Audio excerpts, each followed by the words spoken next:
Good afternoon and welcome to Sage for H. Today I have the honor to speak to another great scholar, namely Professor Herman Schwartz. Herman is a professor at University of Virginia and he has written extensively about all things IPE. You can check out his webpage for all his chapters and articles, but normally he researches economic development and the political economy of US power, focusing on the US dollar and intellectual property rights. Welcome, Herman. So let me start with a little quote that I really liked from one of your articles. So this is empire, heterogeneous modes of control, resting on semi-compulsory cooperation among transnational elites who regulate their local populations, funded by resources flowing from production systems whose racial and gender hierarchies skew prices in favor of core producers. As in the 19th century, the lines between the imperial core and its dependencies are blurred. Those dependencies have differential status in the imperial hierarchy. Challengers reside inside and outside that hierarchy, and the center's currency functions as global money and thus an important bulwark of that empire. Unlike the 19th century, gender and racial hierarchies are looser and more informal, though the recent immigration backlashes are reimposing a de facto color line in much of the developed economies, and racial and gender status anxiety animates most populist movements. Empires never really left. That is what you're trying to tell us, right? That's basically what I'm trying to tell you. Yes. Mm, The central point here, which Michael Mann basically elaborated in his great two-volume set, Sources of Social Power, is that modes of social control and social power are pretty consistent across all social formations. The thing that is not consistent, except as a process, is that the intensity and quality of social control mechanisms get stronger and stronger over time. But the general mm, features of empire, which the quote more or less picked up, heterogeneous relationships with between the core and the periphery, asymmetries between the core and the periphery, um, and special deals for special friends. These are consistent across time, and it's definitely uh, a consistency that spans the Industrial Revolution. So we tend to think about empire as going away when the Industrial Revolution happened. And that's, of course, a shift not just to an industrial society, but also the rise of nationalism, which leads to nation states. And it's that set of changes, nation states and industrialization, that make us think empire is something of the past. But in fact, as people always forget, empire was still around in a formal legal sense when I was a child. mm. Decolonization really did not finish until the 1970s. And the second thing is that, again, those basic structures of power are consistent across the Industrial Revolution, nationalist revolution divide. Mm. Interesting. So that relates to your argument that the inner logic of power in Westphalian capitalist states is not completely different from earlier agrarian empires. Can you continue to elaborate a little bit more on the continuity of social power across time? Sure, if we think about the four sources of social power that Michael Mann described, which are ideological, military, economic, and political, um, what we can see that is consistent is that military power obviously matters a whole lot here. If we take the British empires and the American empire after the Industrial Revolution, after that divide, we can see that these two powers were the only countries with a truly global military reach. So there's a huge asymmetry there. Second, we can see that they also depended heavily on alliance systems, some of which look very natural. Like if you asked a person living in Canada in 1890 or 1914, Were they part of the greater British nation and would they fight for Britain? mm, Almost all of them outside of Quebec would have said, sure, certainly. So in that sense, it looks very natural. But there also were British alliances with other countries. And when you look at the American system of multilateral and bilateral alliances, what you see is that these dependent peripheries are all integrated into the broader global military of the US. mm, And the big continuity here is with the Roman Empire, or Roman Republic and Roman Empire. Um, Everyone in the audience can now drink since we've had our obligatory male must think of the Roman Empire at least once every day moment. But in the Roman Empire and Republic, the Republic expanded with the help of its Italian allies, the Socii, Soccii. And then later, of course, the borders of the Roman Empire, the frontiers, were essentially guarded by auxiliary troops raised locally and backed up by what we would think of as mobile, capital intense, highly trained militaries that were composed mostly of Romans, but also of volunteers. mm, And these were the legions. And that's exactly the structure we have today, with a highly capital intense, highly trained, mostly volunteer military in the US, backing up local forces in all parts of the world. mm, This is the significance of the 800 plus military bases that the US has around the world. mm, And it similarly is the significance of all those training missions and special forces helping out local allies. Second, production power. We'll probably talk more about this later, but yeah.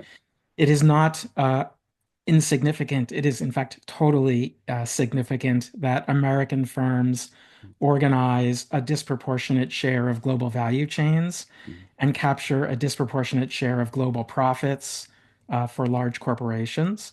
mm, And so, again, we see here an asymmetry with American lead firms organizing production by, again, gendered and racially segmented labor forces. So, for example, you might read in the newspaper because of the recent tariffs mm, that a company like Nike, and this is actually almost a direct quote from something that was in the Wall Street Journal yesterday, but that Nike has 450,000 employees in Vietnam. And this is simply not so. There are 450,000 people, mostly women, making product for Nike in Vietnam, but this is all done through subcontracting relationships. So, this is where you see an American firm organizing a global production chain, divesting itself of responsibility for that workforce, which is where you start to see the asymmetry, where the mm, workforce is mostly easily exploitable young women, where you see the gender hierarchy. And so that's the second big asymmetry. mm, The third one, which is ideological, is now totally destroyed by the Trump administration. mm, But again, ideas in America, trends in California, they tend to set the agenda for most of what happens in the world culturally. And again, this is not a phenomenon which is 100% and doesn't need to be 100%. mm, Um, those of you with teenage daughters or 70 or 80-year-old mothers-in-law will know how pervasive K-pop and K-dramas are today, mm, um, Korean music, Korean TV shows. But by and large, the cultural impulses come out of the US. mm, mm, Um, and then politically, of course, there are a whole set of relationships between the US and the rest of the world, which again resemble those of the Roman Empire and the British Empire, where aspiring elites from other parts of the world will want to migrate to the center. They want to go to Rome, they want to become Roman citizens. They want to go to London. They want to be educated at Oxford and Cambridge. And likewise, they want to come to American universities. And the US state operates a whole host of reciprocal um, exchanges like Fulbright, which do two things. They bring people from the periphery to the core Hmm. to be trained as local administrators out in the periphery. So MIT, for example, trains many of the central bankers out in the rest of the world. Hmm. And they send Americans overseas so the center can understand what happens there. So these are the kinds of fundamental continuities. Now, I will say, notwithstanding that, it's quite clear um, that the nationalist revolutions have created much more coherent local identities than existed in the Roman Empire or even the British Empire. It's also clear that our sensibility about what the center is able to do has changed. Hmm. Um, the Roman Empire would literally decimate, which means kill one in every 10, would literally decimate rebellious populations and disperse the rest. Uh, we don't do quite as much damage these days because our sensibility has changed. But it's still there. To quote the excellent social theorists on Monty Python, the violence is inherent in the system. Thank you very much for that elaboration. I mean, given if I just ask a follow-up question, given everything that is happening at the very moment, do you still do you still see the US, the UK having that attraction? So the answer there is very easy. No. I mean, what you're seeing is um, the decay of the American empire. And as Arnold Toynbee once said, empires are not killed, they commit suicide. And what you're seeing is the American empire committing suicide. For you folks who are on Blue Sky, you can check out hashtag Empire Suicide Watch, all Mm. no spaces, Mhm. where I have 40 or more indicators of decay. But again, the short version here is pretty much everything the Trump administration is doing is undermining the sources of US power. If one of the key sources is come to the US, experience enormous social mobility, either by becoming an entrepreneur in the US or a scientist in the US, or experience enormous social mobility by going home and becoming the central banker. Um, that is finished in light of the new immigration processes and the hassling of visitors to the US. If you're if one basis for empire is integration into global commodity chains dominated by US firms, tariffs, and in some ways, more important, tariff uncertainty breaks those chains. Mm. If one of the sources of military power is that there are auxiliary forces, what the Romans called auxilii, Mm. uh, who do the business of defending the frontier, threatening to invade Greenland, Mm. Canada, and to use military force against cartels in Mexico, uh, do not help reassure your potential allies that you are their friend. Mhm. And then ideologically, of course, the Trump administration is abhorrent to, um, I would say, the European population in general. Hungarian elites may be an exception, but ideologically, making America look stupid, bad, evil, none Mm. of that really helps. So what you see here is an empire committing suicide. Mm. Do you think that it's really committing suicide, or is it just a little bit of self-harm and that it will recuperate again? Yes. So one of the things about that we can, one of the ways we can see power operating is by asking what you could think of as the Carl Schmitt question, or the Pierre Bourdieu question, Hmm. which are basically different flavors of the same question. Schmidt said the sovereign is the one who decides Hmm. what the exception is, or Hmm. which Bourdieu, I think, recomposed as um, you know who has power because they can redefine what counts as cultural capital or money capital. And so this idea that we know who has power because the actors that can redefine the system are the ones with power. And the US redefined the system at two moments in history. One was during and after the Second World War, where the US set up the system of multilateral alliances, um, helped recreate a global trade and financial system. The second moment was in the 1970s when that system no longer worked for the US, and Nixon initiated a set of processes that Reagan finished, but Jimmy Carter in the middle as a Democrat was also part of this, but redefined the global trade and financial system, redefined what American military policy was to be much more standoff, capital intensive air and naval support for local forces. So you have these moments where the US redefines the system successfully. What you're seeing today is a similar moment in which administrations, and here's the important part, starting with Obama, are redefining the global system.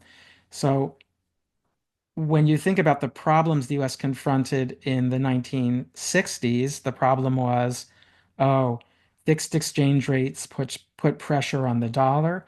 Japan and Germany are more productive, more competitive with dumb machines. And cars, remember, were extremely dumb back in those days. Hmm. Let's redefine the system so there's floating exchange rates.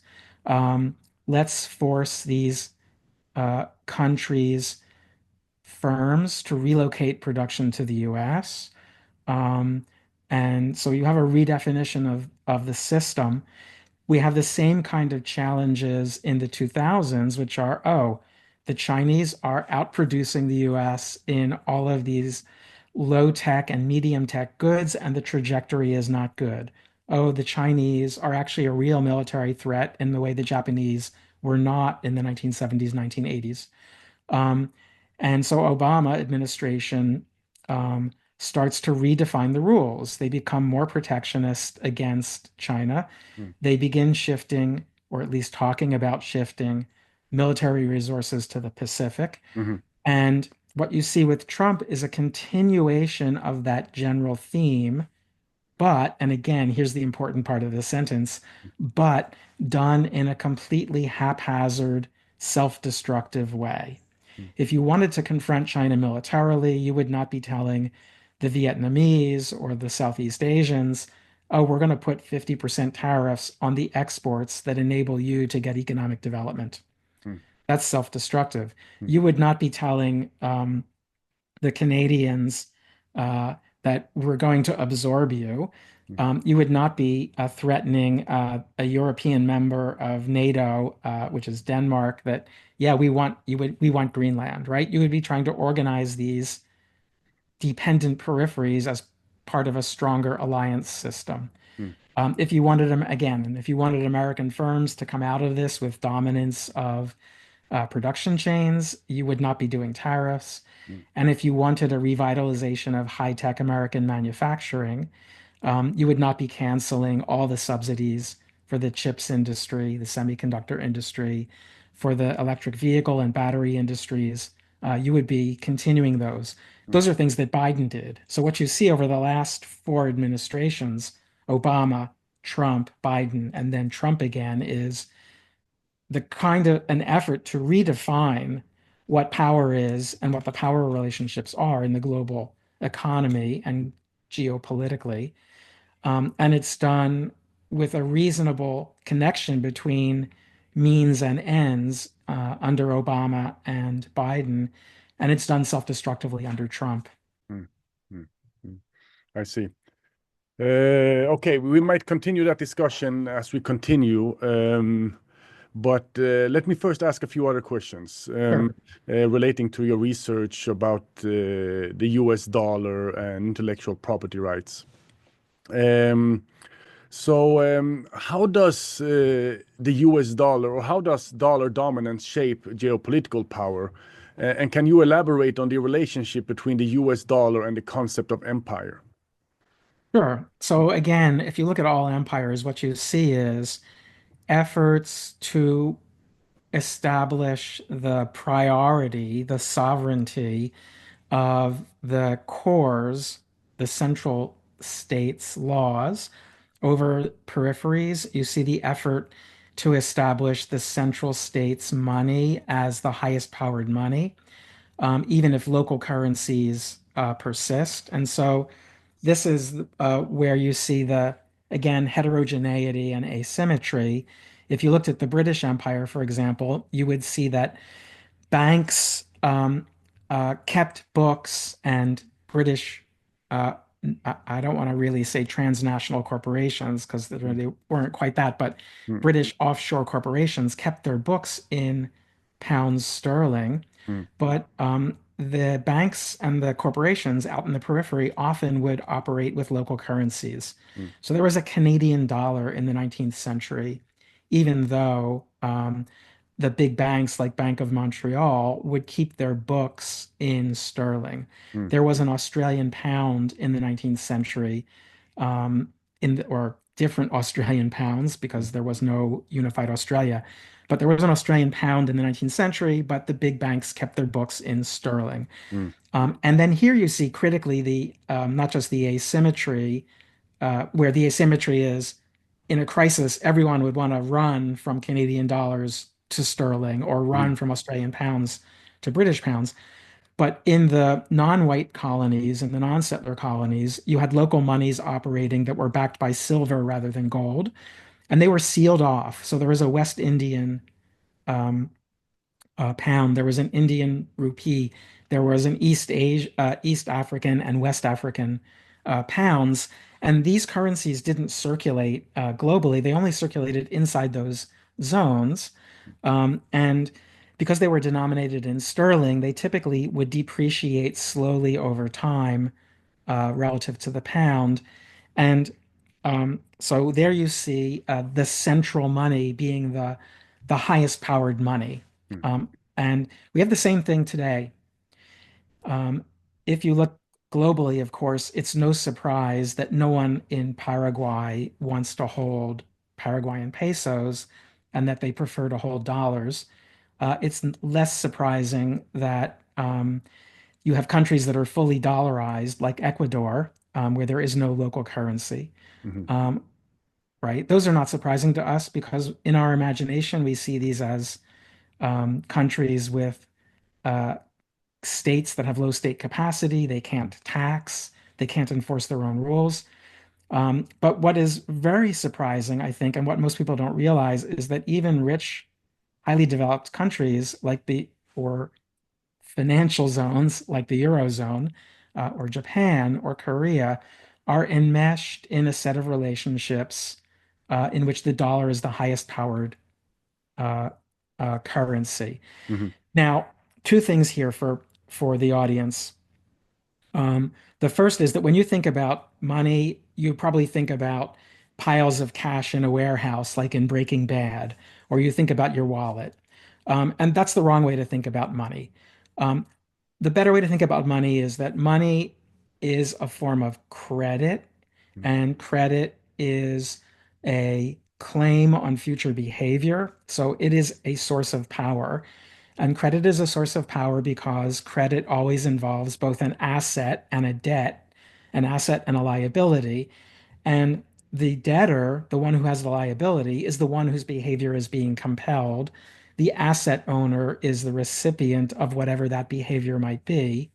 Um, you owe me, let's say for the sake of argument for this podcast, you owe me 100,000 Swedish crowns. And I can take that out as research assistance or maybe buy all those books I see behind you.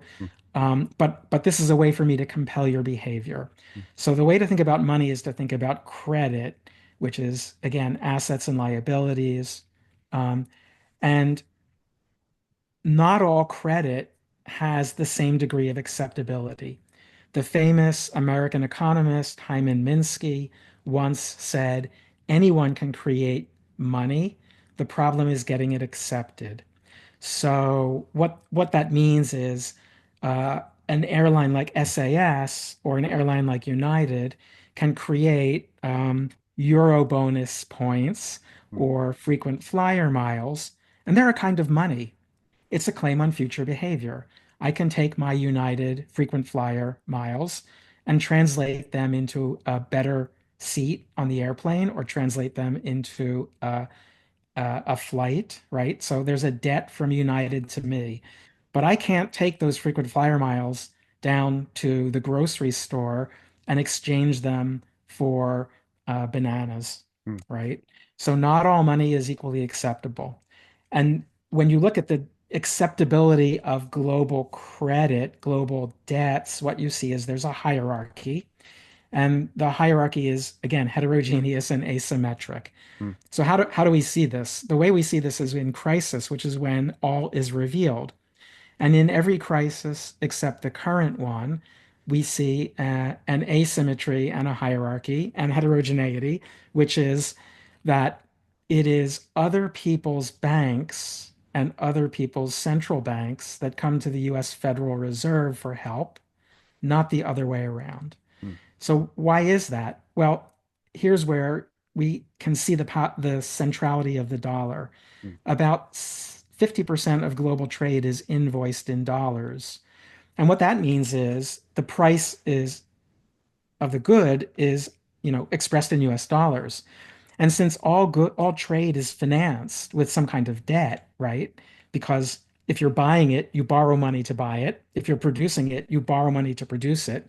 If you're shipping it, you're borrowing money for bonding, for insurance, for foreign exchange hedging. mm, You're borrowing in dollars to reduce your risks. mhm, So 50% of global trade invoiced in dollars. Probably that means 70% of global trade outside of the Eurozone, which I think is actually the accurate way to measure it. mm, Second, 60 or so percent of global cross-border lending is in dollars. Almost all of that is done by non-US banks. So again, here's the connection with the first thing I said, which is trade. What are those banks doing? Well, they're generating trade finance. mm, They're speculating in global foreign exchange markets. And so we're talking about a big number here.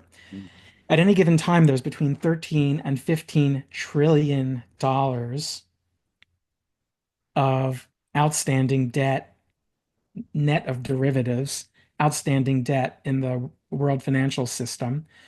And that is denominated in dollars. And what that translates to for an individual bank is something like 30% of their cross-border lending is denominated in dollars. mhm, And this creates a vulnerability for those banks. mm, If you're a US bank, actually, 95% of your cross-border lending is denominated in dollars. So there's an asymmetry there. The second asymmetry is, okay, what happens if I get into trouble? From a bank's point of view, lending is an activity in which they simultaneously create an asset for themselves and a liability. mm, When banks create money, which is what they do, they make a loan to somebody, and on their balance sheet, what you would see is here's an asset, the borrower owes me money, but on the other side is a deposit, which is the funding of that loan, which is now a liability to the bank because it's money they've promised to the borrower. mm, Now, with a lot of banks, the deposits all get mixed up, but fundamentally, from the bank's point of view, they have to have deposits that match those assets mm, to have a balanced balance sheet. And in a time of crisis, what happens is the value of assets decreases. That's what causes the crisis. But the liability to the bank for deposits doesn't decrease. Okay. That's the basic structure behind bank crises. So if 30% of your balance sheet, if you're a non-US bank and 30% of your balance sheet is dollar denominated, and there's a crisis, how do you get out of the crisis? How do you get fixed? Well, the way you usually get fixed in a crisis is the central bank comes in, buys up the assets at face value. And in doing so, you now have the cash on your balance sheet to match your liabilities for to the depositors. Mm, And at a domestic level, that works very easily. The central bank comes in, they give you dollars, euro, whatever it is, it matches your liability. But for those 30% of your balance sheet for non-US banks that are in dollars, the relevant central bank, like the European Central Bank or the Bank of England, et cetera, cannot come in and buy those assets with dollars because they don't have dollars. mhm, So in these global financial crises, what happens is the US Fed loans money to everybody else's central banks. mhm, Then those central banks can buy the assets with dollars. Now the banks are rescued. Assets, cash on hand, matches deposits, cash that might go out, mm, the liability side. And so there's a deep asymmetry, and that's how you know that the US dollar is at the top. mm, The last thing here is heterogeneity. So I just said, well, the Federal Reserve loans money to other people's central banks, but they don't lend money to everybody. If you look at the structure of swaps, what you see is there are four distinct categories of access to the Fed. mm, At the very top, there are five central banks that have unlimited, unconditional access to dollars. And that's the Bank of England, the Bank of Canada, the European Central Bank, the Swiss National Bank, and the European Central Bank. mm, Then there's a second level, which is nine countries that are a little bit less systemically important, but are still pretty important to the US in one way or another. They have unconditional access, meaning they can go and borrow the money, but it's not unlimited. It varies from 30 to 60 billion dollars. And those nine countries are the three Scandinavian central banks, Australia, New Zealand, Singapore, Korea, and then two countries that are geopolitically important to the US, but clearly different from the others, Mexico and Brazil. mm, Second tier. Third tier is countries that have conditional and limited access, mhm, right? So they're mm, already, oh, maybe you'll get the money, mm, and how much money you get is a function of what you bring to the table as collateral. mhm, And these are the countries that can come to the FIMA, Foreign and International Monetary Authority, repo line. In a repo, what happens is you have an asset, you swap it for cash, and you promise to buy the asset back. mm, Why do you need cash? Maybe you have an immediate need for liquidity, and the asset isn't really liquid. mm, In this case, the asset you can bring to the Fed is US Treasury bond. So if you're not one of those 14 countries that have unconditional access and you need dollars to bail out your banks, you can only get dollars if the Fed is willing to do the repo with you, the repossession agreement, and you only get as much money as you bring treasuries to the table. So if you have $100 million in treasuries, you can get $100 million of cash. mhm, But if you have only $50 million of treasuries, you're only getting $50 million. mhm, And then the last group are those that don't have any treasuries. They can't go to the repo, mhm, to the FEMA repo facility. And so they're on the mercy of the World Bank, the IMF, etc. So here you see the dollar as the highest powered currency in the world economy. You see it being used pervasively by banks and other economic actors mhm, in the world economy, even when they're making loans from one non-US bank to a non-US entity, or when they're financing trade that never comes to the US, they're using dollars. mhm, When they're borrowing money for long-term development, they borrow in dollars.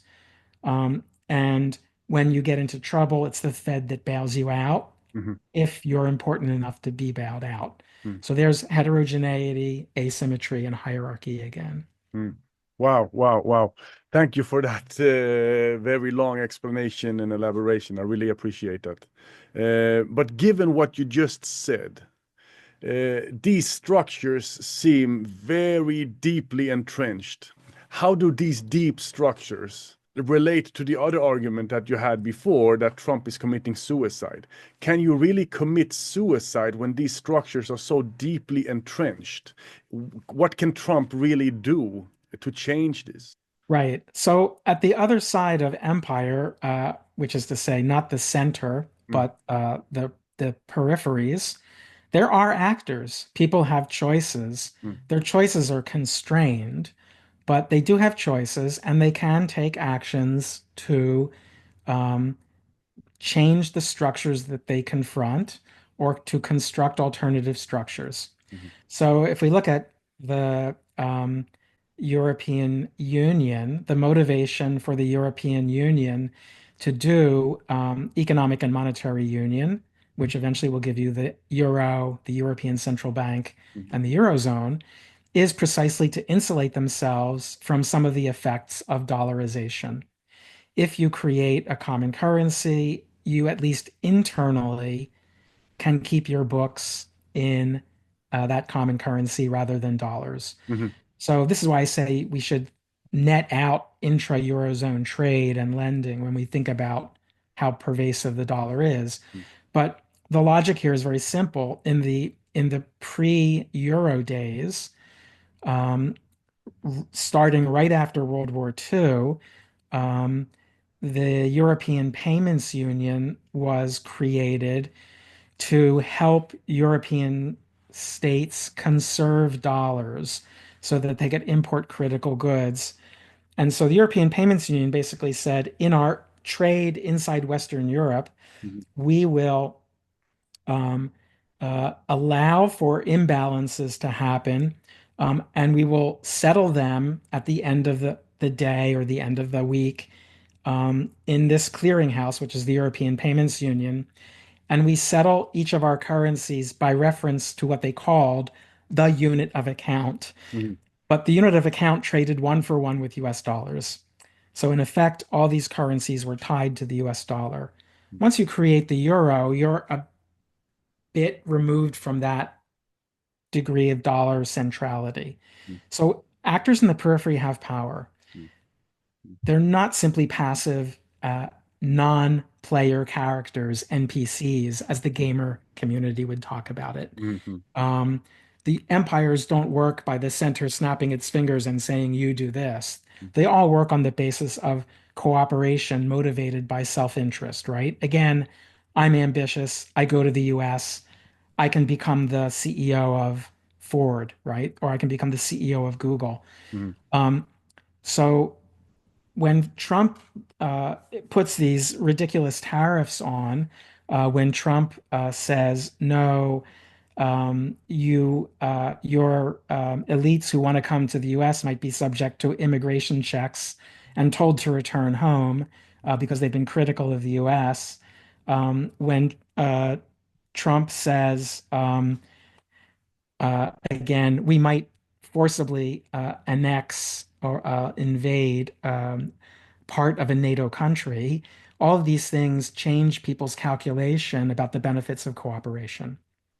And if you're a state that is not tied up in the US empire as much as the Canadians or even the Europeans, if you're the Chinese and you're a bit oppositional and you want to become a regional power, that degree of cooperation is even more threatened by these things. And so you start to take action. So, for example, the Chinese looked at the world and said, oh, look, one of the sources of US power is centrality of the US dollar. Because everyone's operating in dollars, most claims are settled through the Federal Reserve CHIPS system, mhm, CHIPS. Um, and most payments are indicated through SWIFT, and we don't like that, right? We want to do payments in renminbi. We want to have a messaging channel that's separate from SWIFT. And so the Chinese set out to try to renminbiize trade in Southeast Asia. mhm, They create an alternative payment system which confusingly is also pronounced Yeah. chips, Yeah. but it's Yeah. CIPS. Yeah. There's no H there. Mm. So that payments can be made without having a payment routed through a US bank, Mm-hmm. and therefore subject to surveillance or control by the US state. Mm. So what Trump is doing is changing people's calculation about the benefits of cooperation. Mm. And when you do that, and when people take irrevocable actions to create alternative structures, then you have a much more rapid decay than the kind of change that the Eurozone created, Mm-hmm. where fundamentally um, the financial system is still tied to the US dollar. Mm. So, again, if you said 5 to 10 years ago, well, 10 years ago, before the first Trump administration, um, would the Europeans be thinking about seriously creating a common bond market so that there could be a reserve asset for banks um, that would be disconnected from the tax capacity of the individual states in the Eurozone? You would have probably said it's necessary, but not going to happen. Mm-hmm. Um, and Today, I think, see people saying it's necessary and it must happen, Mm. right? And it's that creation of an alternative reserve asset that degrades American power. Because what that then allows is a European bank to say, um, okay, you're you want to finance some trade with Europe or between two unrelated parties. We'll finance it, but we finance it in euros, Mm. and we can generate this loan because we have some kind of euro bond, EU bond as our reserve asset. Mm. So again, the central point is Trump's motivating a search for alternatives. Um, that was not going to happen as rapidly or thoroughly as was the case um, in earlier administrations. Very interesting, and in some sense it is a different argument from the argument that Sean Stars raised 2 weeks ago when I interviewed him. He's a bit more skeptical. But yeah, let us continue. Let us continue. I Uh, can comment on stars if you want. yeah, yeah, please, because I mean, Okay. he brought up various facts. I mean, we have the fact that the Chinese banks, the AIIB, the NDB, they are following through with the dollar sanctions against Russia. So they are Yes. no longer issuing any loans to Russia in dollar-denominated terms, at least. And even Chinese banks are restricting its lending to Russia and its transactions with Russian entities quite a lot, actually. So it's only very small Chinese banks that are doing that because they are afraid of secondary sanctions. And then you have the Belt and Road Initiative, in some sense, being cut through the passages through Russia to Europe is cut through sanctions. The passages through Iran to Europe is cut through sanctions, and we can also include perhaps the Red Sea and the problems given Yeah. the Houthi attacks and so on. So all of those links to Europe that the Belt and Road Initiative envisioned are in some sense cut through sanctions and conflict. And then you have the fact that the closest allies, at least in terms of those who receive the most funds from China, like Pakistan and others, when they are in trouble, they don't go to China for help. They go to the IMF.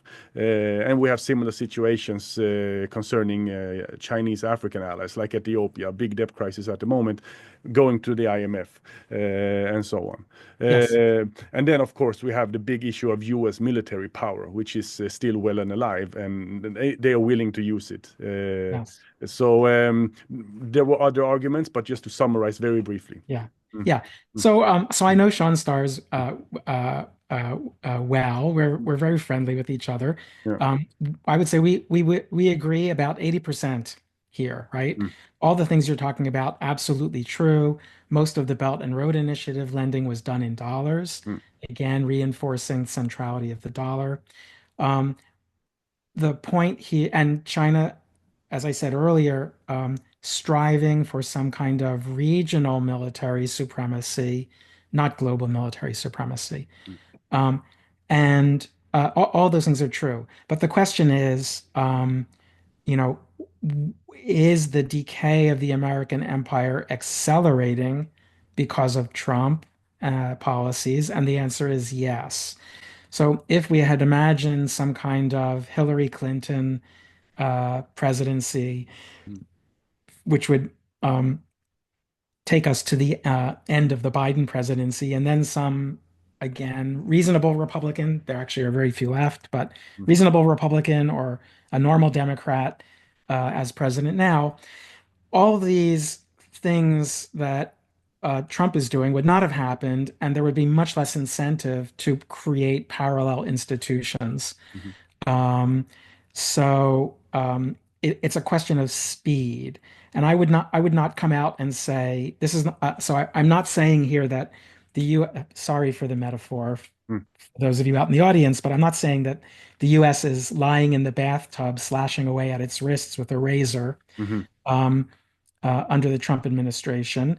But what the Trump administration has done is put the water into the bathtub, picked up the razor, and basically been talking about doing the, cutting its wrists mhm, in terms of the suicide of the empire.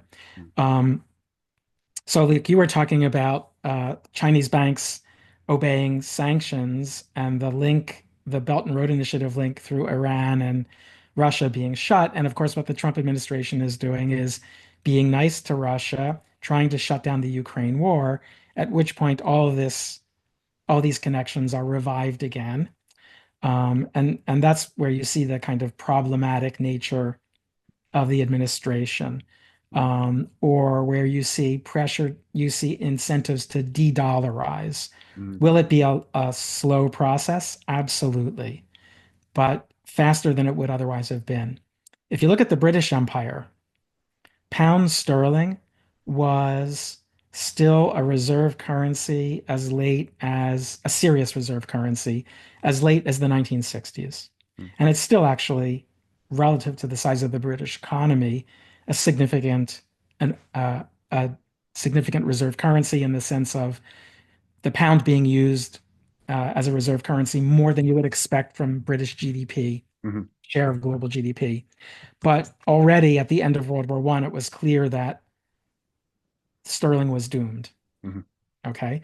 So it takes a long time for these things to unwind, but uh, we are in a kind of 1914, 1918 situation where what is being put in motion is a much more rapid decay than before.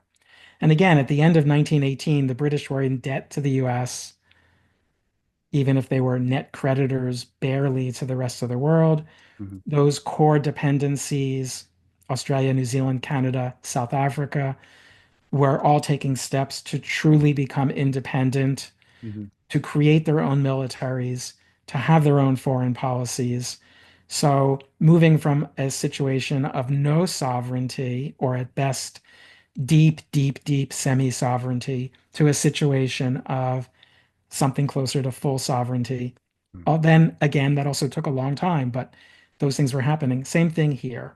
Talk about creating European military, European defense industry, mhm, backed by European bonds. mhm, These are the kinds of steps that are similar to that 1918 situation. mhm, Will it take a long time to play out? Absolutely. mhm. But it will be less time than it would have otherwise been. That's the 20% difference between me and Sean. I see. I see. Yeah. Interesting. Thank you for that clarification. Mm, could you elaborate on the combination of corporate opacity and surveillance? What is opaque about firm activity, and what do you have in mind when you discuss surveillance and this relationship between opacity and surveillance? Sure. Let's go back again to kind of core principles. Yeah. Um, what is it that makes a state a state?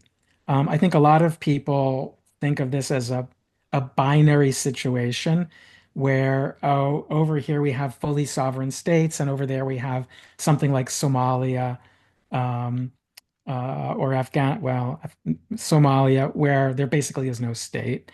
And that's not true. What defines a state is monopolies over loyal, as I say, lawyers, guns, money, and God, but in everybody else's language, monopolies of the power to adjudicate disputes, that's lawyers, monopolies of violence, guns, the ability to tax the economy in the currency or form that the state wants, which in the really old times might be give me three sheep. Today it's give me X numbers of dollars or euros.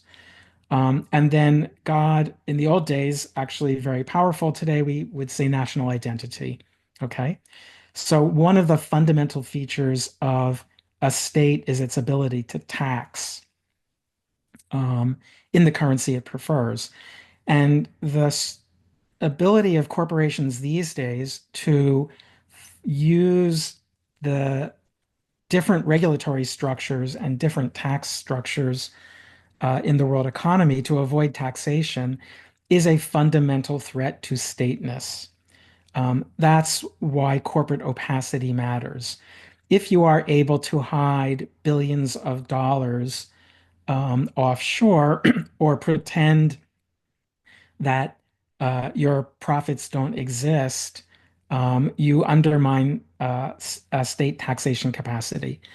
And this matters in really profound ways because the numbers are big. So if you look at the US pharmaceutical industry, what research by Brad Setzer has shown is that in the American market, where drug prices are extraordinarily high by world standards, US drug companies make no profits. And which is puzzled look. Mm. And then second puzzled look in the European and other markets where states with national health systems negotiate prices with drug companies that are typically much, much, much lower than those in the US, we see that the drug companies generate enormous profits, and many of those profits are in tax havens like Ireland, Singapore, the Netherlands, Luxembourg. So it makes no sense, right? From an economic point of view, you'd expect high prices, high profits, low Yeah. prices, low profits, but it's the reverse. This reduces the tax capacity of the US state. So that's the problem. The opacity here is if you don't know where the money is, then it you can't tax it even if you want somehow to pass a law that would enable you to tax those offshore profits. And all of the data on profits suffer from three problems. The first is there really isn't great data. Mm. And by that I mean we know more about the price of something like bread on a week-to-week basis than we know about profits of corporations. Now you might say, but wait, corporations have to file tax forms. Oh, yeah, right. But as the joke goes in America, corporations have three sets of books. The books they show internal revenue service, the IRS, the books they show their investors, and the books they keep for themselves. So you'll Mhm. have companies saying to the IRS, we made no profits. Mm. Now, okay, oh, we made no profits. And of course, you'd expect that investors would like run for the hills and Yeah. sell the equity, but they don't because what the investors are being shown is, oh, look how much profit we made, right? Mm. And then internal to the company. And so we don't really know where these profits are. Second problem is that the private enterprises that try to track profits, which by the way is the data I use, but the private corporations that track profits, things like S&P Global, which now owns Orbis, owns the Orbis database, or Compustat or Refinitiv, they're typically working off of the accounting statements that are given to the tax authorities. So the companies are lying to the tax authorities.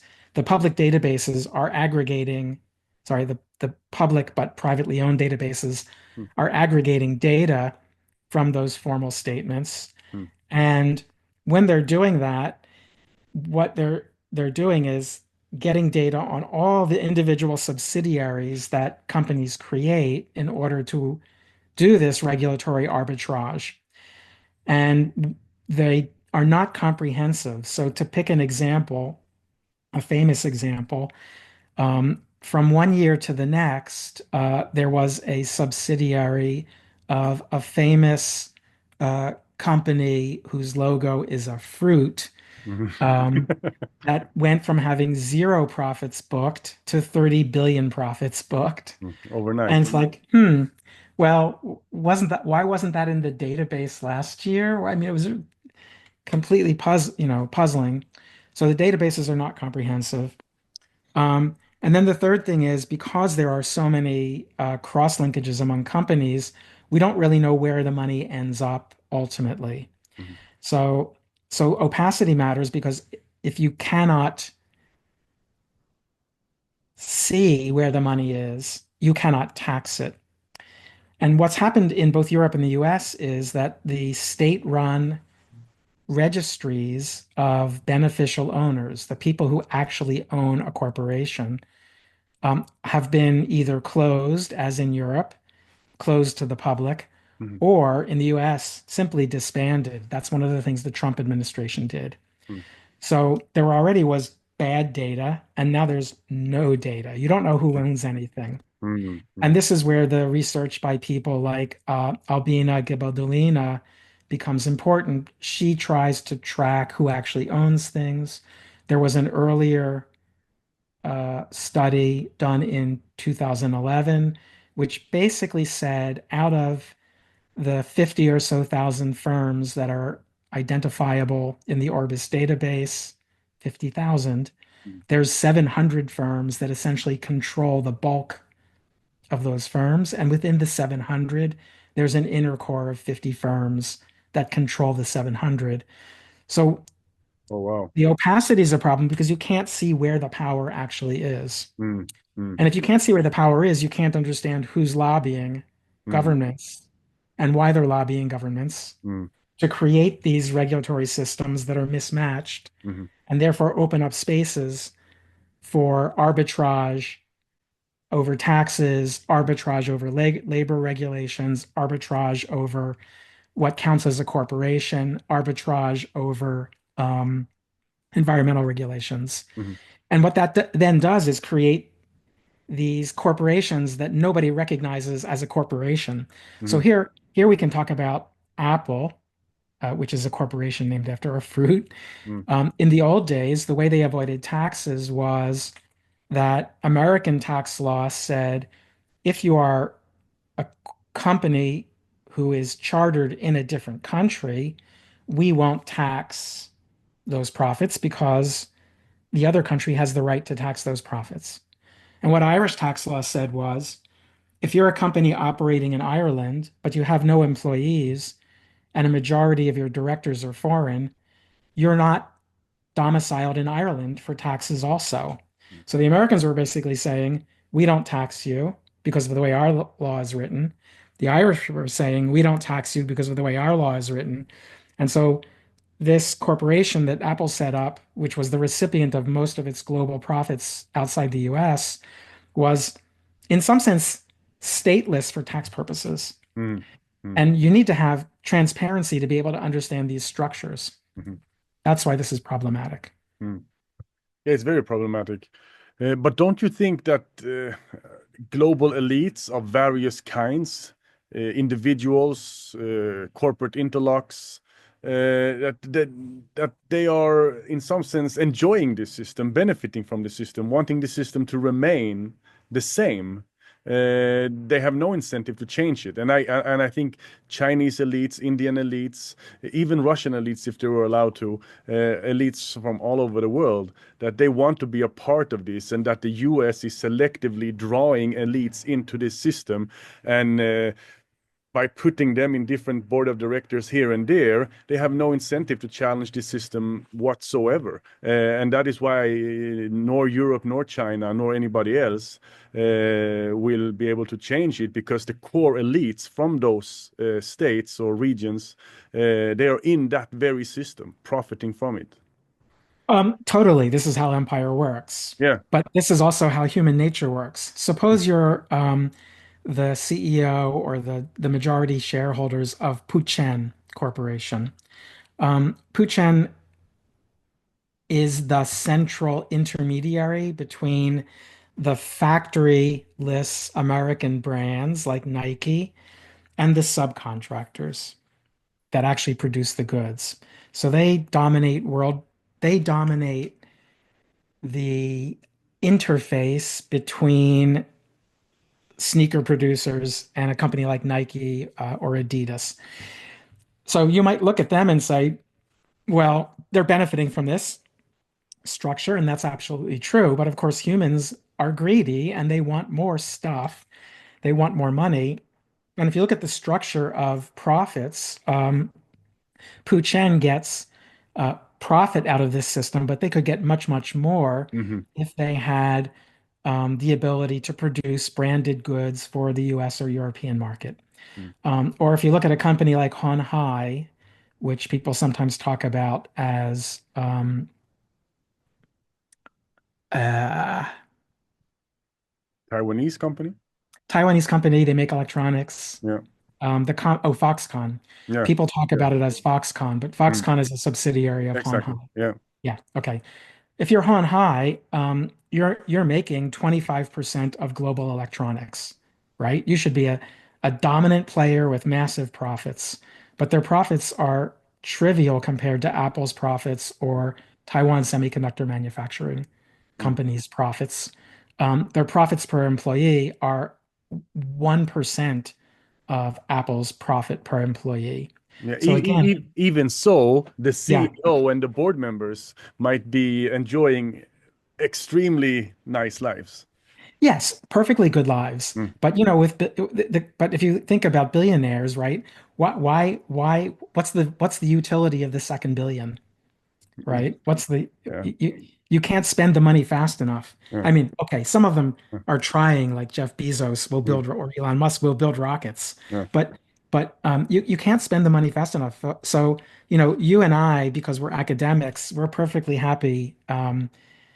With some modest degree of income and a high degree of freedom in our day-to-day lives. Mm. But what makes billionaires billionaires is a craziness, right? They want more. Mm. So yeah, the board members of Puchen and Hon Hai, perfectly good lives. They've got Maseratis and a chauffeur, but they're driven people who might want six Maseratis so that they can loan five of them to their five mistresses. And this means that the distributional conflict among firms is just as intense as the distributional conflict between capital and labor. Great, great, great. Yeah. Because that leads to another question, Okay. actually. And yeah, that leads to this very question. Why does profit inequality matter? And what is political capitalism? And how does it affect the distribution of profit among firms? Okay. So again, basic principles. Mm. Law exists, among other things, to define property rights. Property rights determine who gets income. And at one very basic level, you sign a contract with someone saying, you lend me 100 million Swedish crowns today, um, and I'll pay you back 110 million Swedish crowns in 2 years, right? Law enforces that contract. But law also creates the conditions for profitability by attaching property rights to things and attaching property rights to ideas. So things like patents, trademarks, copyright, and brand, those are property rights established by law. And the degree to which you can make a profit from having that property right is a function of the details of that law.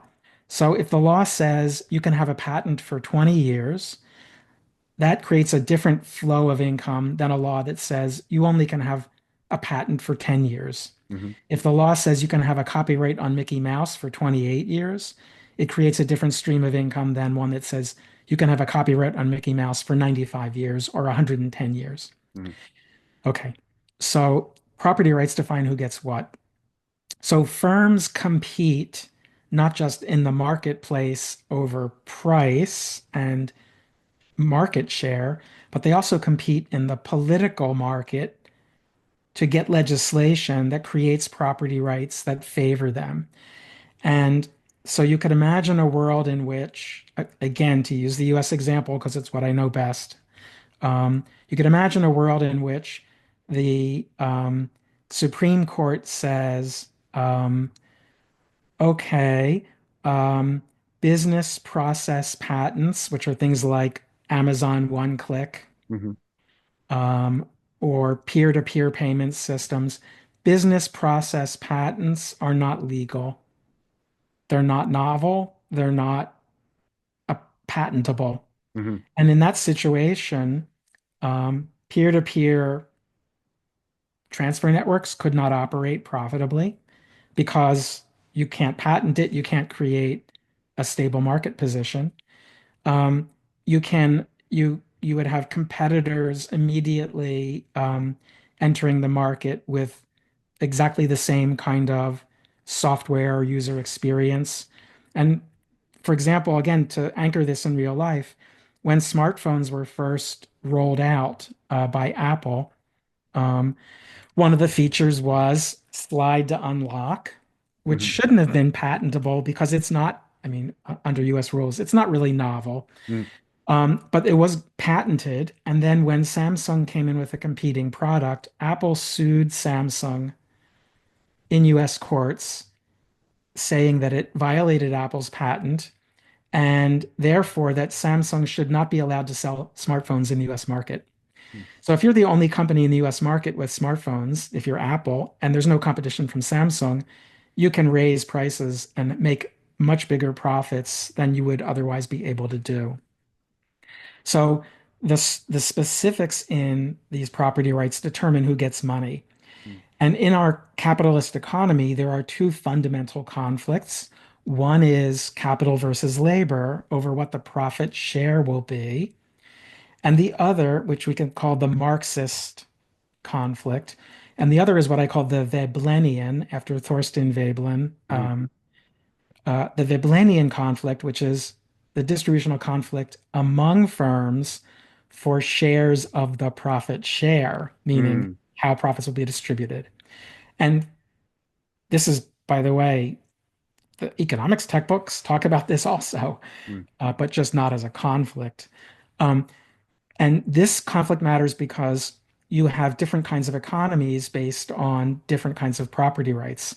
If you have property rights that favor um, uh, integrated industrial firms and don't favor the producers of intangibles like software or images, then you'll get an economy that's much more tilted towards industrial production. If you have an economy where the producers of intangibles have property rights that are stronger than those of industrial firms, you'll have an economy that produces ideas and not much physical stuff because the profits go to the companies producing intangibles, and the smart people enter the firms that have the higher profits because that's where the better wages are. But none of this is a natural outcome of the quote unquote underlying productivity of firms. It's a function of how the property rights redistribute those profits across companies. Okay, so that's part one. Here's part two. Why does political capitalism matter? What is it? Because these property rights very much determine who gets what. Firms have a big incentive to lobby. The rate of return for drug companies on lobbying was 1,000 to 1. In other words, spending $1 on lobbying got you $1,000 of profit um, back in the early 2000s. So if you're a CEO and the staff comes in and says, well, we could spend a couple $1 billion in risky R&D to develop a new blockbuster drug that might get us a few $1 billion of profit, or we could spend 10, 20 million dollars lobbying Congress to get an extension on our patent or something else that blocks competitive entry, and we'll get the same $2 billion of profit.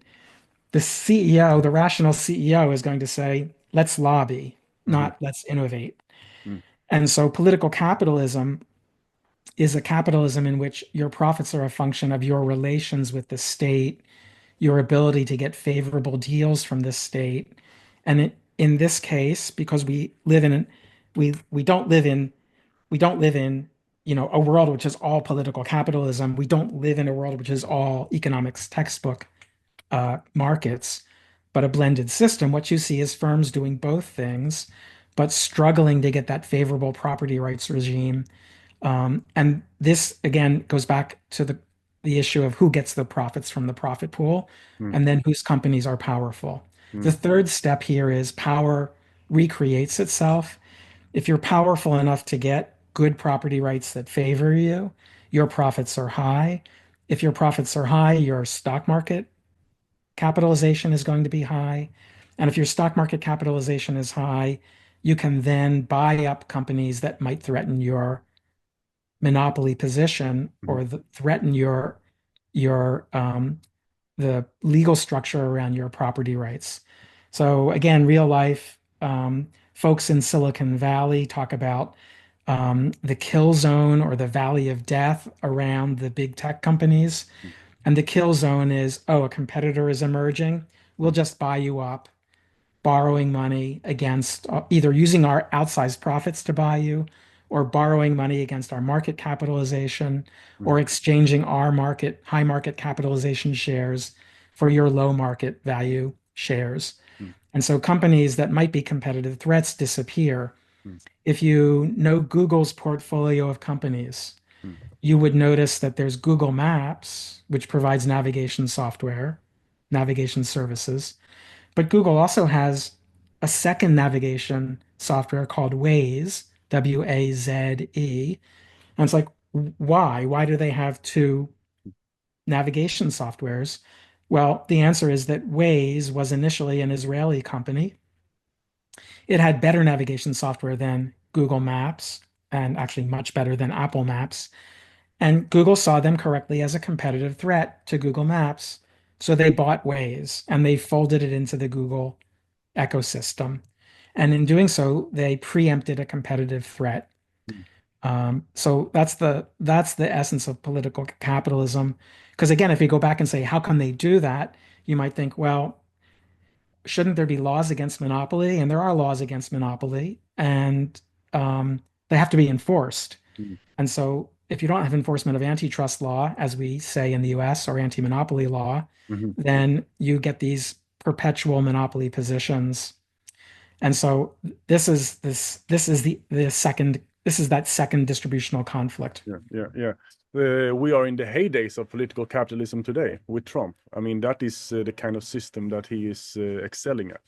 Absolutely. Mm, It's a very clear exchange of you give me money, I'll give you yeah, some favor. yeah, and everything is happening over dinner at Mar-a-Lago. Yes, exactly. Yeah, and then they issue a news release about things changing and the stock markets react, and then it's 10% up. Yes, Uh, exactly. yeah, and insider trading is almost open. Yes. Yes. Yeah, it's a Yes. yeah, it's a crazy system. But in Yes. some sense, everything that you're saying is, despite your skepticism and despite your or how should I say it, despite you thinking that the United States is committing suicide slowly, what you're saying in some sense just point to the strength of the US. That is how I hear it. But yeah. Yeah, so the way I think about the world is here's where we are today, but I want to know where we're going. Yeah, Um, yeah. and again, I do not disagree that if you, I do not disagree with what you're saying Mm, about today, mm, right? mm, We started with empire. yeah, A lot of my writing has said the US operates an empire, yeah, yeah, right? yeah, And we can go through all kinds of indicators of yeah, US centrality, US power. I disagree with none of that, mm, obviously, because I think what I'm writing is correct, or I wouldn't write it. yeah, But the key question today is where do we go? yeah. And this is because this is an inflection point. This is not business as usual. Mm. This is a moment in which things are changing. So it's like 1940s, it's like 1970s into the 80s. But Yeah. didn't scholars, experts, politicians talk about an inflection point in 2008 as well? Yeah, and you can say that's the beginning. Okay. Um, yeah. Okay. But I mean, imagine 2008 with a more and here's where we could talk about inequality, income inequality. But imagine 2008 with a US federal response that was not simply, okay, we need to bail out the banks, but actually was a very robust or aggressive fiscal response, Mhm. right? Okay, the economy sucks. We're going to pump a ton of money in. Mhm. They ended up putting about 770 or 780 billion dollars of fiscal stimulus into the economy. Um, but what they probably should have done was two to three times that, Mhm. and not just two to three times that, but two to three times that with very clear um, multi-year plans um, to revitalize, roll out new infrastructure. Mhm. Um, and the reason that matters is it gives firms the certainty that if they make an investment today or if they expand capacity today, Mhm. they'll be able to sell Mhm. their product 3 years away down the line. Yeah. So imagine that world. We would be in a very different world, Yeah. right? Yeah. Unemployment would have been lower. Definitely. But Yeah. and I mean, traveling in the United States, it's very easy to see the decaying infrastructure all over. American decay is in your face. Yes. Um, but why, if the United States is a global empire, why does infrastructural decay matter in Michigan? So power has to rest on something. Power is not, so, but Bourdieu might say, all power is in, and actually so would Foucault, that all power is just the software in people's heads, Mm. right? And unlike them, I'm take as many I take seriously the analysis of Maria Ciccone, who's better known as Madonna, who famously said, "I'm a material girl living in a material world." Mm. And so I've always been um, focused on the material side of power, Mm. food production. Um, and transportation networks. Mm. And so the decaying American infrastructure undercuts long-term American power because it makes it harder to produce in the US. And if it's harder to produce in the US, then simply at a material level, production gets done somewhere else. And in moments of inflection or moments of crisis, which often are moments of explicit violence, you discover that you can't actually fight. Um, so so the key thing here is you cannot DoorDash, or I guess in Europe it would be Volt, Yeah. in Scandinavia it'd be Volt. You can't DoorDash or Volt um, munitions, right? We saw that with the Ukraine war. Mm. The Ukraine war starts, everyone was short of munitions. Oh, the Ukrainians are going through a year's worth of production in a couple weeks, Mm. right? And so if you're not producing in the US, if you can't build ships, if you can't build chips, if you can't build the basic building blocks for pharmaceuticals, Mm. if you can't build machine tools and therefore cannot build the machines that make things, Mhm. But you're in deep trouble. yeah, I get it. But if you produce all over the world and that is shipped to you, you don't really need to produce in Michigan. That's true And only, also yeah. if all of those factories that you mentioned that are producing the machine tools and the ships in Holland and Taiwan, if those are owned by majority US shareholders, they also profit from production that is not taking place in the United States. And if we have the US military surveilling all of those flows and intervening whenever they are challenged, then you have security of global production as well. So why do we need production in Michigan? Yes, that's all true Mm. in normal times Mm. where there is no potential peer rival. So the crisis points that provoke uh, a change of policy or an effort by the US to radically transform the global trade and financial networks are all moments in which there is an apparent peer rival. So if you go back again in the 1930s, the in the 1930s there was a very weak American central state. So the private sector actually generated this analysis, but the private sector generated an analysis which said we're at a moment in which there's massive domestic instability. It's the Great Depression.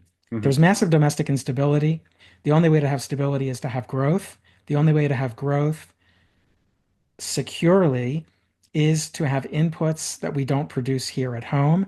And therefore, we must control or have access to inputs from South America, Central America, some parts of Southeast Asia, some parts of Africa. And this is what guided American policy after the Second World War, Hmm. right? So there was a clear understanding that you needed these things to be able to produce at home. Um, and the peer rival that threatened those things was Germany uh, over the Atlantic and Japan in Asia, Hmm. right? And so it's not it's not simply an analysis that says, well, we get all of our rubber from Malaysia, what becomes Malaysia, and that could be risky, but we're friends with everybody and life is good, and so we don't have to worry about that. Hmm. What provoked the analysis is, oh, we get all of our rubber from Malaya, and the Japanese are steadily expanding in China, and they may expand into Southeast Asia. And then what, Hmm. right? That's what creates the problem. Hmm. In the 1970s and the 1980s, it's, oh, the Japanese and the Germans are way more competitive, producing way more competitive products in the automobile, in the machinery, in the semiconductor space than we are. Hmm. Um, and I mean, their military threat was weaker, Hmm. right? But there still was a kind of popular and therefore in policymakers' heads sense that Japan was a serious threat. Hmm. You're probably a little too young to remember, but there was a Tom Clancy novel about a US war with Japan. Hmm. Um, there were a whole bunch of movies about the Japanese taking over the US. Yeah. And then today, China, Hmm. right? More Yeah. so than Russia, but China. Yeah. And so the issue is, sure, you are absolutely right.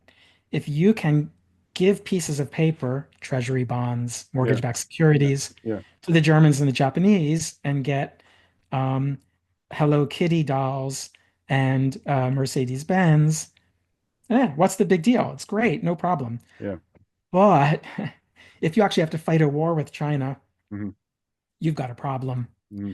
Um, and the US, again, cannot produce enough ships domestically to replace the ships in the US Navy that are wearing out. Hmm. So that's why this is a problem. Hmm. And again, if the infrastructure sucks, you will not be able to produce these goods effectively. Hmm. Um, if the companies that make these goods are lower profit, they will not be able to attract the talent. If the companies that manage to attract the talent are operating on a higher fire basis, their productivity will always be low. Um, and so you need to have continuous production and continuous profitability to be able to attract and retain the talent. Hmm.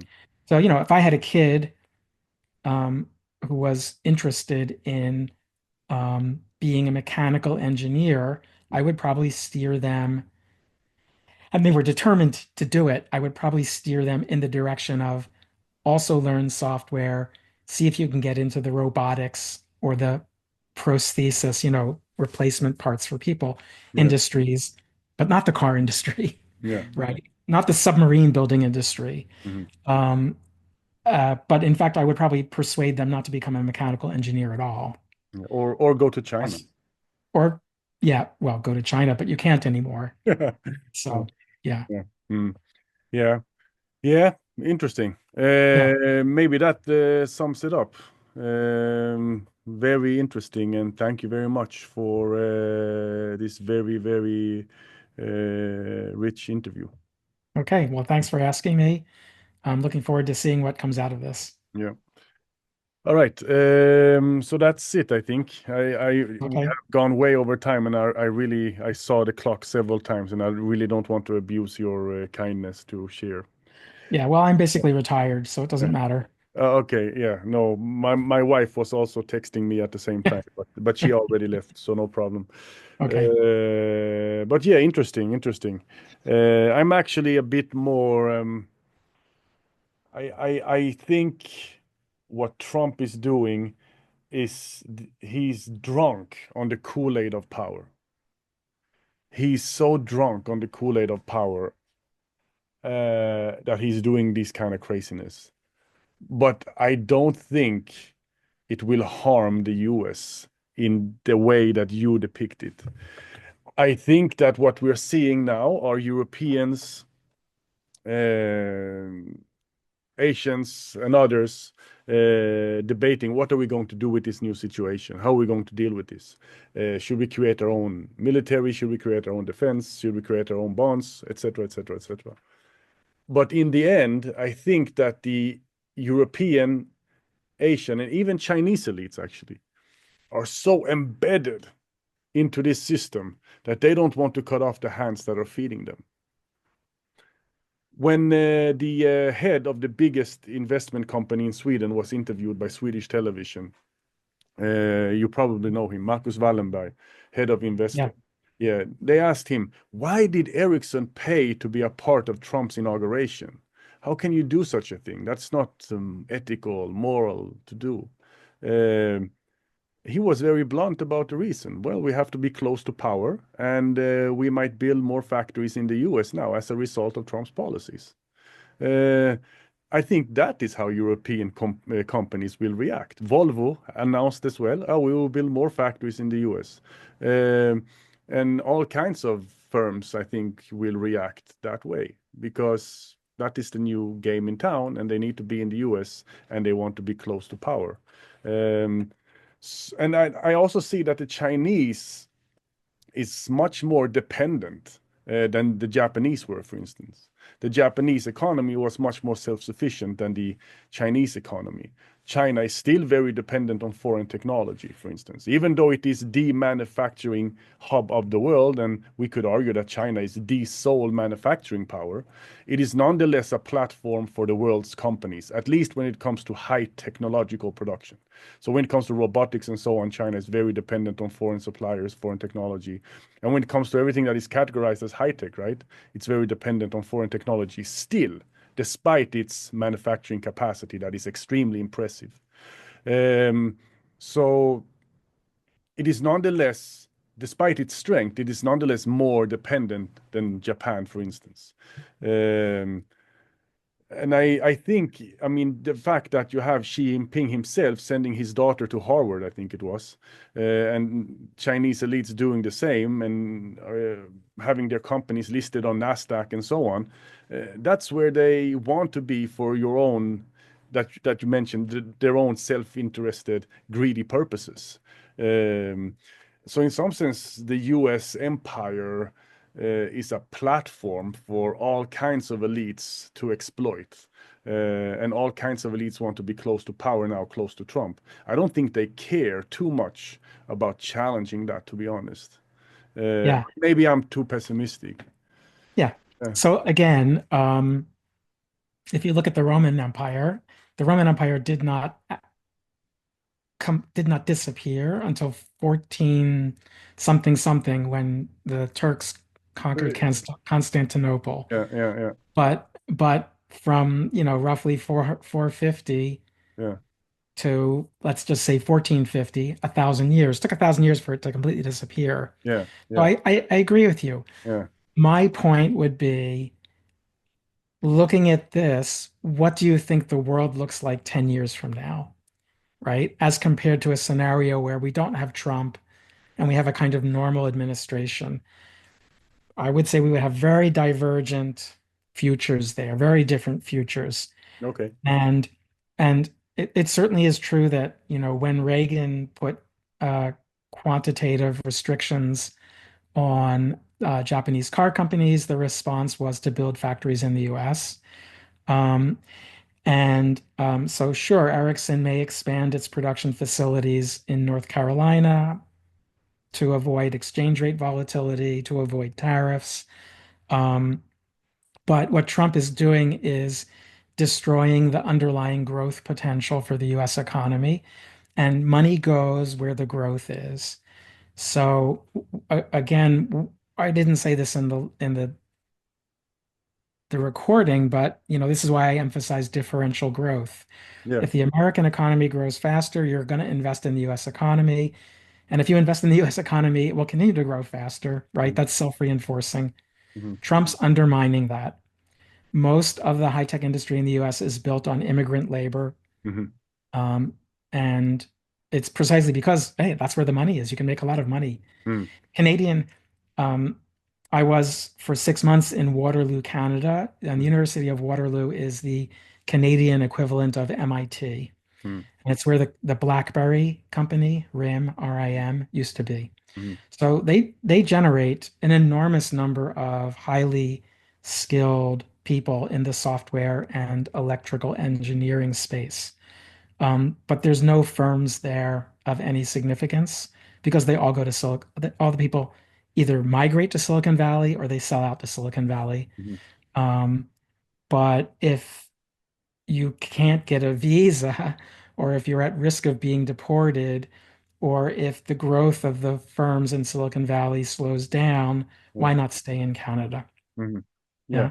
But that Actually, doesn't say, actually, I'll make this even yeah. more pointed. You Yeah. have an American wife, Yeah. so you have a right to work in America as a dependent spouse. You could get a green card. Are you coming here Yeah. now? I would never go to the US and live there. Exactly. Yeah. Yeah. Yeah. Exactly. Yeah. Yeah. Yeah. Yeah. But that's me because I live in Sweden. It's a much better life. Well, exactly. Yeah. But it's much But better, not all have that privilege. right? But again, where is the talent? It's um, where is the talent that fills the research Yeah. so China and India. yeah, But the thing is, all non-Chinese talents, why would they go to China? They need to learn Chinese, and they right. also They need to won't go face a there. system that is not as open as the United States. Now, of course, Trump is making it not so open, Yes. but traditionally, at least, US Yes. has been extremely open compared to China, which is very closed. So Yes. it's not so easy to locate in China, Yes. and then we still have the hegemony of the of American globalization or Americanization. Everybody can speak English, but Yes. can speak Yeah. Chinese. Even Yeah. though you're so impressed by China and it's very nice to be there and it's stable and high tech and Yes. impressive in so many ways, it's Yes. still very hard to live there. Yes. Mm, Totally agree. yeah. Totally agree. But what you're talking about is here are barriers to China or these other countries becoming a hegemon equivalent to the US. Mhm. And from my point of view, that's not the interesting question, or Okay. not the highest probability outcome. Mm, The real question is, does this unified system, which does this global economy in which pretty much the entire world is tied to the US, except maybe Russia, Iran, Afghanistan, North Korea, and then China a little bit disconnected, right? Right. But everybody's connected. Does that fragment into something like what we saw in the 1930s with regional blocks mhm, and with competing currencies? So my model for what the future is most likely to look like mhm, 10 years from now is the 1930s. Oh, here's a dollar block in the Western Hemisphere in which you have a couple countries that are participating in two blocks, Argentina and Brazil, also in the sterling block, mhm, right? Which is the old British Empire plus Denmark, probably Norway. Oh, and here's a Reichsmark centered Eastern European empire. mhm, Here's the French Empire. Here's an emerging Japanese empire in East Asia. And here's zones where there's no order at all. There's just instability. Um, right. That's the model. mm, And and it's because of the decay of American capacity. So it's not de-dollarization leading to what your friends in Finland, some who Heikki Paramaki, Yeah, yeah, sort of, I don't yeah, know him, but yeah, yeah, but they're yeah. doing a project Yeah. about what would it take to get a Keynes style international clearing union, Hmm. and it's utopian, right? We're not we're not we're not going to de-dollarize and have SDRs or something like that be the unified global currency. Yeah, yeah, We're not going to de-dollarize and have renminbi be the global currency, but yeah, we might de-dollarize and have these different payment zones, invoicing zones. yeah. And that's a world in which growth is much slower. It's a world in which conflict is much more likely. Mm, Now, the pushback against that would be in the 1930s, there already were imperial systems, these sub-imperial systems, and trade was much simpler. And it wasn't like global commodity chains with multiple border crossings, even for a single item as it gets mm, built up. hmm. And I can agree with that. And, so the model of the 1930s is not necessarily a precise model, but I think it's a guide to where we're heading. Mm, And that's a difficult world, mm. especially since that's a world in which there's no immigration or minimal immigration. Um, and it's also a world in which there's no response to climate problems. Mm. Uh, mm, Yeah, mm. I mean, if I just turn it around, in some sense, yeah, that world could be better for third world countries because, in some sense, they have more powers to align with. There is not one global system, one global hegemon, or there is not just the US and China. There is Europe, there is Russia, there is China, there is the US, there is maybe two, three others. So, in some yeah, sense, that could be good for agency in the developing world. yes, if they have something to trade, Yeah. right? But if you're Mali, who makes cotton, it's like, well, fuck you, we grow cotton in Texas, Yeah, right? Or so if you're the yeah. But Congo, that will also force perhaps countries to diversify and not being dependent on those flows and actually do something to come out of that situation because they're forced to. in the developing world, most of those countries don't have the state capacity to organize that. Yeah, yeah, no, the state capacity that is needed is Yeah. of course not there, but who knows if things can change for the worse in terms of the US in that sense, maybe things can change for the better in other places. Who knows? Yeah, it's possible. Yeah, yeah, I'm not so optimistic. yeah. I think you're more optimistic. No, I'm just Yeah, actually just yeah, looking at yeah, different arguing.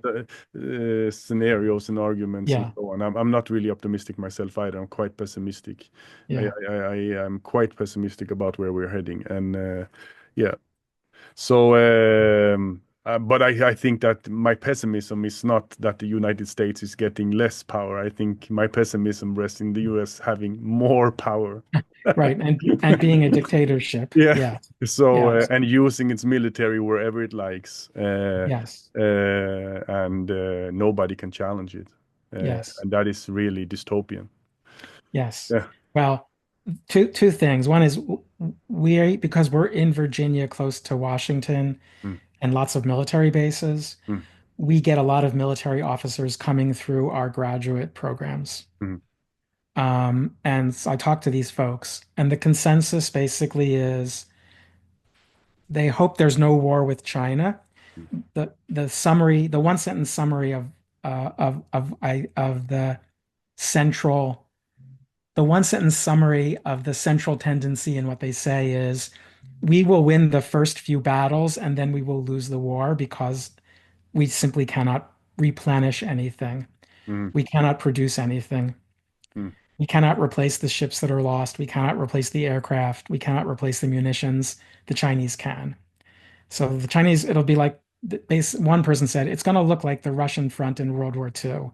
mm, Yeah, the Russians lost a lot more troops. Yeah, the Russians lost a lot more equipment, but the Russians had a lot more equipment and it didn't matter. mm, mm. Um, I see. in the case of Russia in World War II, it was equipment the Americans gave them, but Mm, it's the same difference. mm, So I would say you're right about American military power if it's deployed against the barbarians, but like Rome with Parthia, Rome with with Persia, mm, when you actually face a well-organized society, it's going to be a different story. mm, The Chinese are already, in my view, which is strongly shaped by these military officers, militarily dominant in the Western Pacific. mm. Yeah, yeah, Barring, definitely. In the yeah, Western yeah, Pacific, for sure. Yeah, yeah, yeah, they're yeah, a regional mm. power. Yeah, yeah, yeah. I Yeah, agree. Yeah, yeah. yeah, yeah. So, Mm. Mm. But the United States is not alone. I mean, United States is together with, let's say, 50 odd countries that would fight to the death together with the United States against China. well, yes, except of course, if you go to the Vietnamese, who are one of those countries, and say, the 500,000 people who make sneakers for export to the US now are out of work because of tariffs. And if you go to the Japanese and say, where growth has been terrible Hmm. in the aggregate, not so Mm. bad per capita, but that's Mm. because the population's going down. Yeah. Um, 10%, 20% tariffs on your companies, um, then the calculations change for those countries. Yeah, certainly. But Yeah. then again, we have the transactional impulse of Trump, right? He's Yes. negotiating already with Vietnam, and according to whatever we can read in the news, there might soon perhaps be a breakthrough in relation to Vietnam, and Vietnam might get a special deal, and they will continue to produce those shoes and export them. And Yes. Japan, who has a pacifist constitution, has reinterpreted that constitution. So now Japan is a global military power alongside the Yes. United States. Yes. Uh, so, I mean, Yes. Yeah. And yeah, again, yeah, that starts under Obama. Yeah, yeah, yeah, yeah, yeah. It Yeah. started under Obama. I totally agree with that, with the Yeah. U.S. pivot to Asia. Yeah. Mm, So, I mean, mm, actually, another way to talk about this is Obama and the establishment wanted to make a new cake, right? mm, And so they bake a new cake, which is focused on industrial revitalization and containment of China. And Trump come along and said, the icing on the cake is terrible. I'm going to replace it with shit, mm, right? The cake is still there, mm, but now the icing is different. mm, And so, I mean, one way to say this is basically what you're saying, which is still America has enormous strengths. There will be enormous continuity. Um, the transactional exchange between American elites and other people's elites will simply be more political capitalism mhm. style, more corrupt, more overt, um, more individualized. And I think that's a perfectly reasonable thing. But again, perfectly reasonable prediction. But again, that is a much less stable situation than um, a non-Trump scenario. Yeah, So I think von yeah. der Leyen or somebody like von der Leyen said something like, "We cannot we cannot depend on the Americans for defense if the American defense commitment is resting on the behavior of a few 100,000 voters in Wisconsin." Yeah, Yeah, I yeah, mean, yeah, yeah, yeah. But yeah. they do, right? So you Well, have yeah, Swedish jets, right? yeah, Very nice jets, but they have yes, American engines. yes, yeah, yeah, So, I mean, they're tying the whole world to yes. them through these various supply Supply chains. chains, yeah, Yeah. exactly. So, We're on yeah, the same page yeah, there. yeah, yeah, yeah, I share yeah, the skepticism, yeah, but this is a more exist. But again, think about scenarios. Suppose Trump gets elected, but there never was a war in Ukraine. yeah.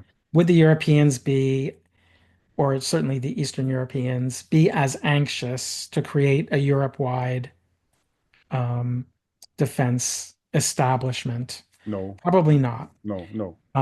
Yeah. Would there be would and related to that, okay, if you're going to do that, you need to fund it. Would the pressure to create Eurobonds Hmm.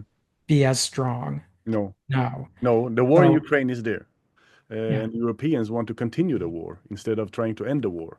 Yes. So, how are they going to do that without being reliant on the US?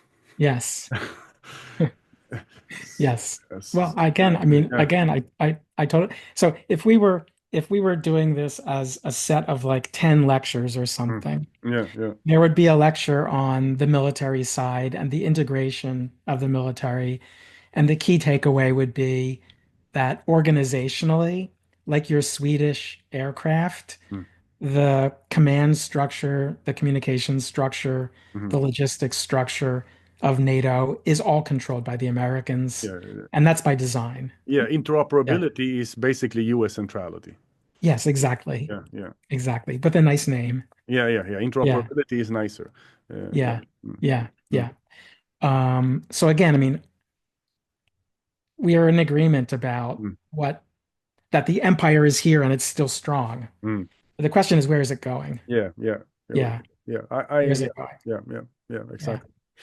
Yeah, well, So especially if, very hard question to answer.